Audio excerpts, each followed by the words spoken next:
नमस्कार मित्रों, मैं विजय शंकर सिंह आप सभी का अपना चैनल में स्वागत करता हूं। कैसे हैं आप लोग मित्रों? आज मित्रों एक नए विषय पर चर्चा करते हैं। विषय नया क्या है? विषय वही एक ही है, स्टॉक मार्केट एंड इन्वेस्टिंग। आज हम बात करते हैं कि ट्रेडिंग कैसे किया जाए, ट्रेडिंग में सफलता कैसे पाई जाए। अलग अलग लोगों की अलग अलग सफलता स्ट्रेटजी होती है, पैसा बनाने के अलग अलग तरीके होते हैं। मैं जो स्ट्रेटजी इस्तेमाल करता हूं, मैं उस स्ट्रेटजी का मैं चर्चा करना चाहता हूं। पिछले कुछ सालों से मैं इन्वेस्टिंग पब्लिक ट्रेडिंग करता हूं। हालांकि मैं ट्रेडिंग बहुत कम करता हूं, कभी कभार ट्रेडिंग करता हूं, ज़्यादातर मैं इन्वेस्टमेंट ही करता हूं। तो आज उसी में बात करते हैं कि ट्रेडिंग के लिए हम कैसे तरीके इस्तेमाल करें, कैसे सफल हों। तो पहला काम हमें जो ट्रेडिंग में करना चाहिए मित्रों, वो ये करना चाहिए कि ट्रेंड कभी भी प्रेडिक्ट हमें नहीं करना चाहिए। ट्रेंड प्रेडिक्ट करने से आशा यह होता है कि हम ये बैठ करके हमेशा कयास लगाते रहते हैं कि जहाँ पर है यहाँ से मार्केट अप जाएगा कि डाउन जाएगा। मार्केट को प्रेडिक्ट करना बहुत ही कठिन काम है मित्रों, इम्पॉसिबल है मार्केट को प्रेडिक्ट करना। आप सोचेंगे कि सबसे हम नीचे वाले प्राइस पे लेवें और सबसे ऊंचे वाले भाव पर बेचें, तो कभी ये मुमकिन नहीं है। विजय केडिया कहा करते हैं कि सबसे उच्चतम स्तर पर कोई शेयर जो बेच सकता है और जो नीचे खरीद सकता है, सबसे नीचे भाव पर, वो दो ही लोग कर सकते हैं। एक या तो ईश्वर, दूसरा झूठा व्यक्ति।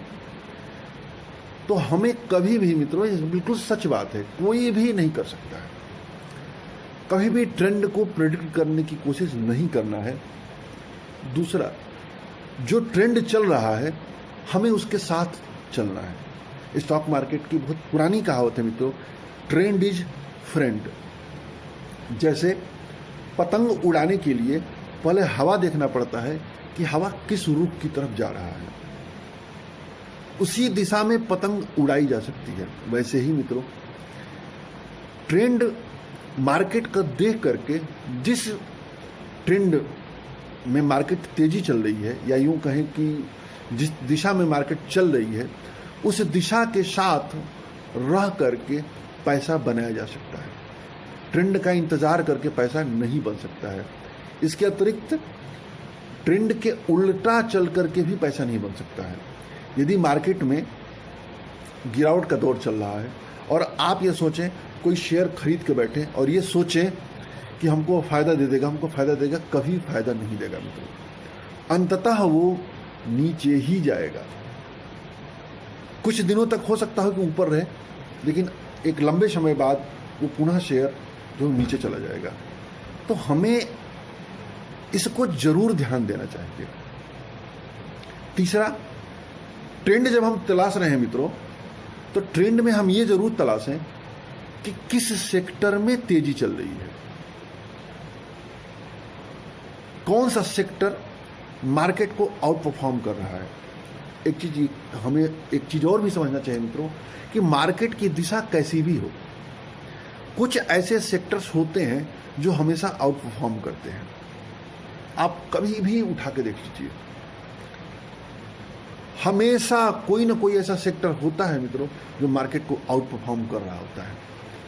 तो हमेशा हमें ट्रेडिंग के दौरान आउट परफॉर्म करने वाले सेक्टरों को पहचानना होगा।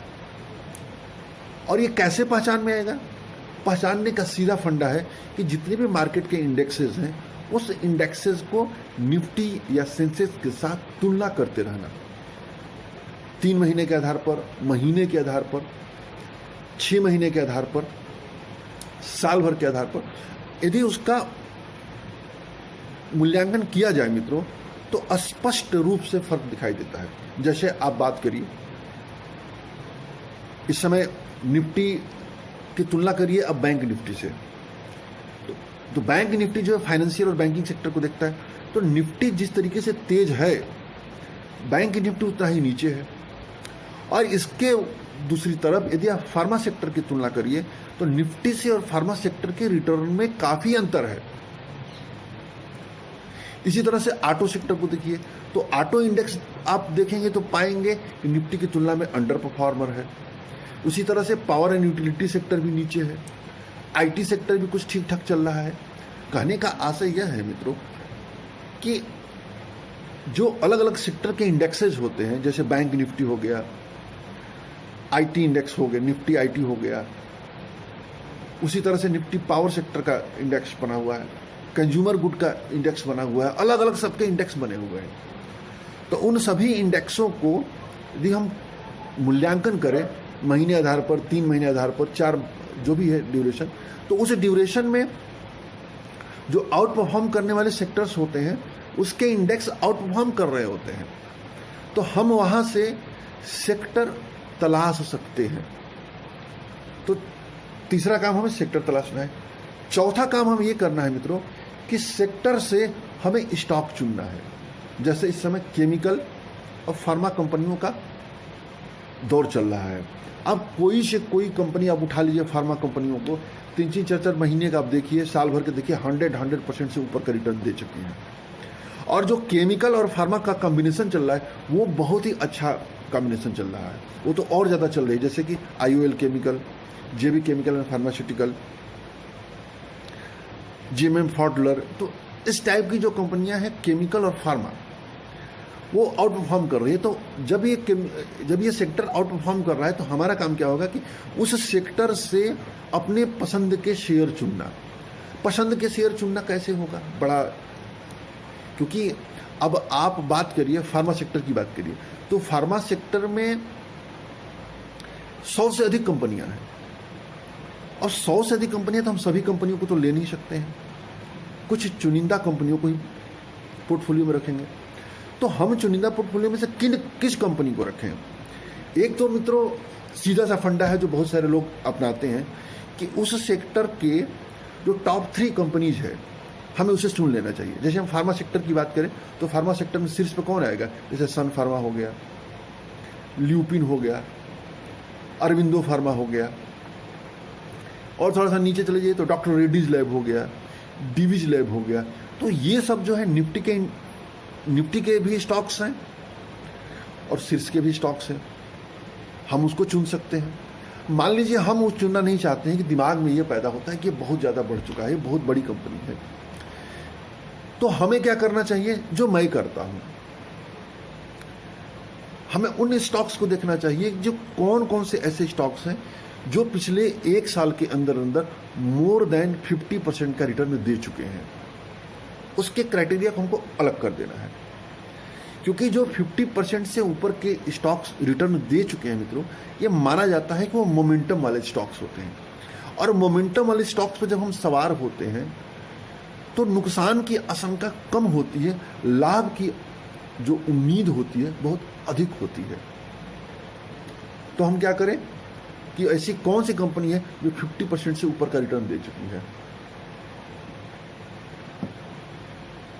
इसके उपरांत अगला हमको देखना है, छठा,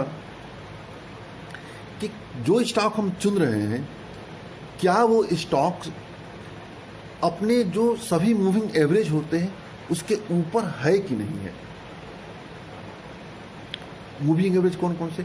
5 दिन का मूविंग एवरेज, 20 दिन का, 50 दिन का, 100 दिन का, 200 दिन का।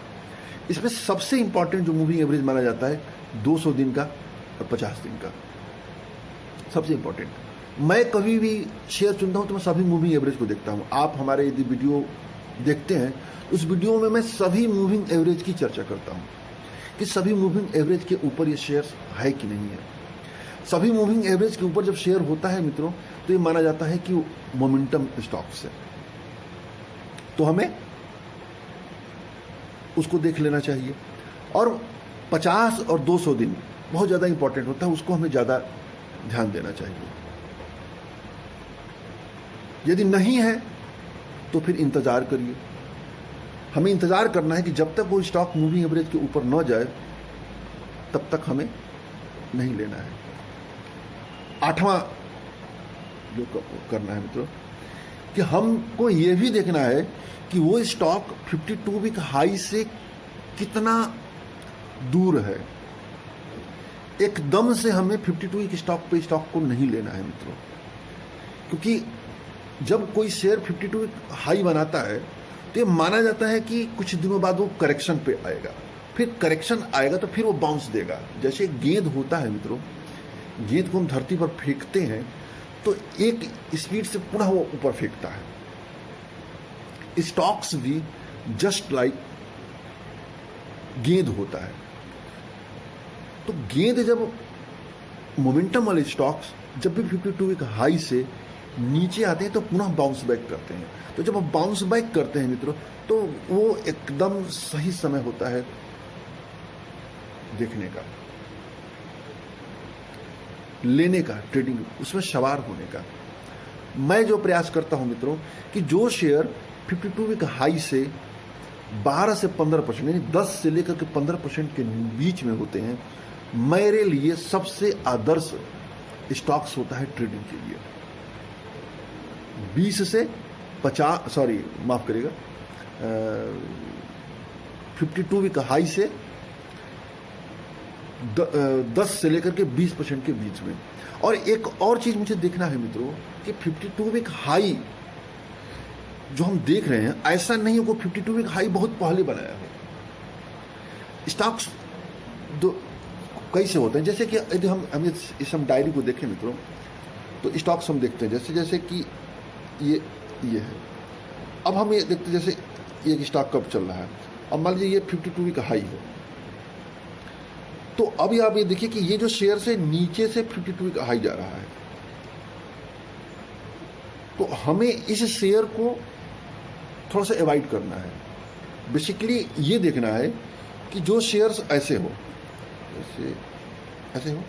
अब शेयर जैसे 52 वीक मान लीजिए हाई है, यहां से बना करके फिर नीचे करेक्ट हुआ हो, तो हमें इस शेयर को चुनना हो। यानी जो 52 वीक हाई बना करके जो शेयर वापस आ चुका है हमें उसको चुनना है, न कि वो शेयर जो 52 वीक हाई बनाने जा रहा है। यानी वो शेयर जो है 52 वीक हाई हाल ही में बनाया हो, महीने भर के अंदर बनाया हो, 2 महीने के अंदर बनाया हो। ये नहीं कि 52 वीक हाई मालूम चल रहा है कि साल भर पहले बनाया हो, तो ऐसे शेयर में पैसा बनने की संभावना कम रहेगी। साथ में हमें 52 वीक लो भी देखना है कि 52 वीक लो कब बनाया है। यदि 52 वीक लो काफ़ी पहले बनाया है तो मान के चलिए कि स्टॉक्स मजबूत है। और यदि 52 वीक मालूम चलता है कि अभी जस्ट बनाया है और 52 वीक हाई अभी बना दिया, यानी 52 वीक हाई और लो के बीच में यदि गैप कम है तो शेयर रिस्की भी होता है, बहुत ज़्यादा वोलेटाइल वो शेयर माना जाता है। तो हमें उससे थोड़ा सा उसको अवॉइड करना चाहिए।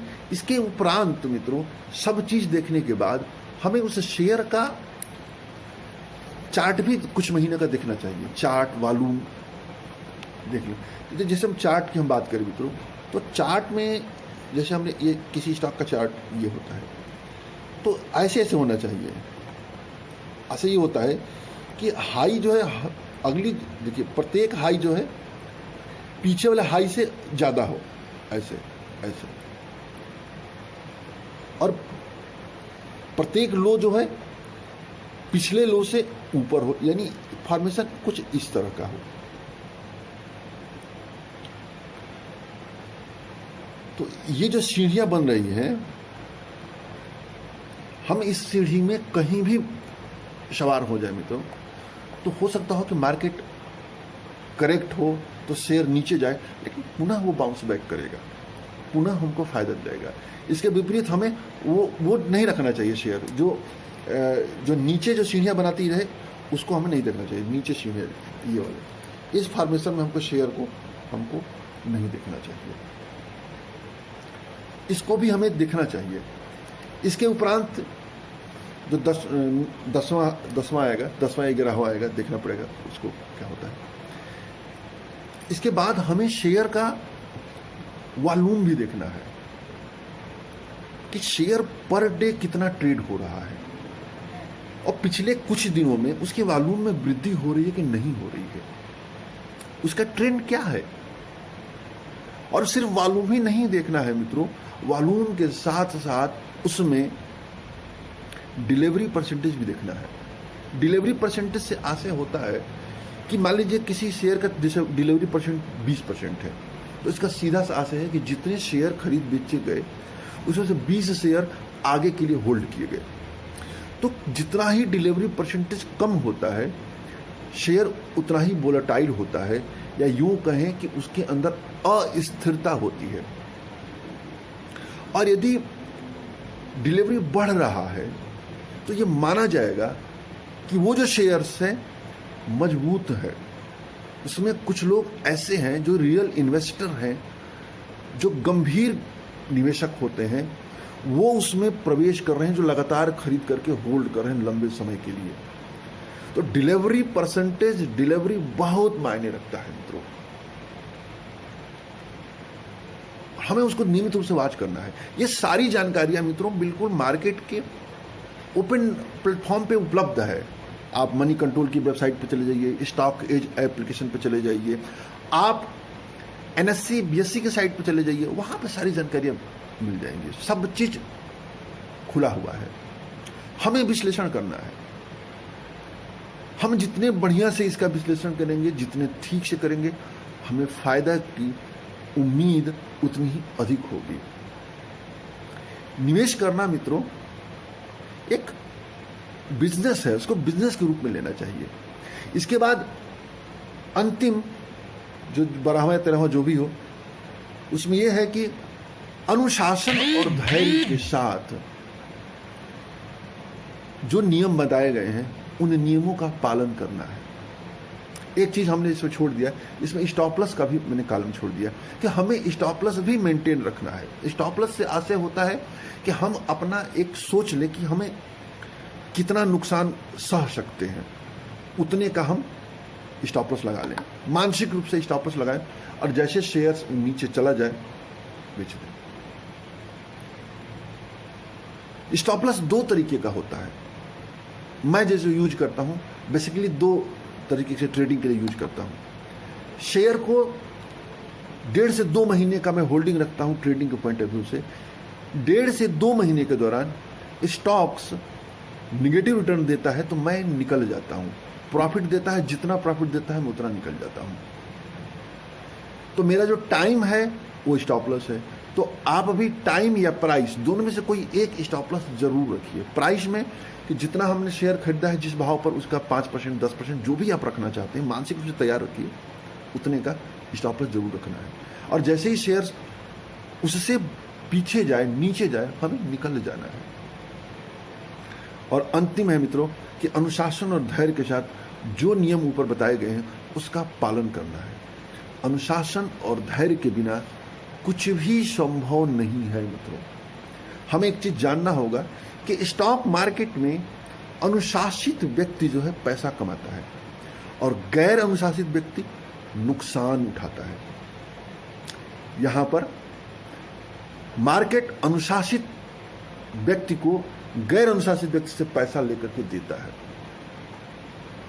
और एक चीज और हमें सोचना है मित्रों कि स्टॉक मार्केट में जो पुरस्कार होता है, जो दंड होता है, वो पैसे के रूप में मिलता है। पैसे के रूप में मिलता है। गलत निर्णय, पैसा नुकसान। बाहरी दुनिया में